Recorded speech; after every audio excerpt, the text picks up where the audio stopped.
Hi అండి. ఇవాళ నా వంట స్పెషల్ వచ్చేసి హోటల్ స్టైల్లో పకోడీ తయారీ విధానం చూపిస్తున్నాను. ఒకసారి ట్రై చేయండి మీరు కూడా.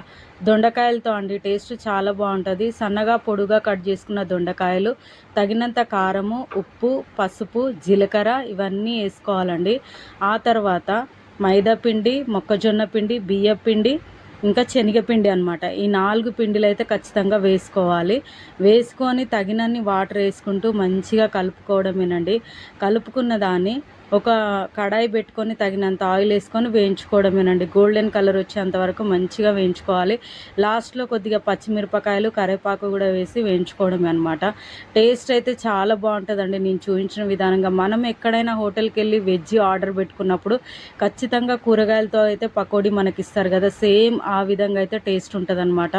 ఒకసారి నేను చూపించిన విధానంగా అయితే ఖచ్చితంగా ట్రై చేయండి. సింపుల్గా టేస్టీగా ఎలా చేసుకోవాలో చూపించాను. నా ఛానల్ మీరు ఫాలో అవుతూ ఉండండి.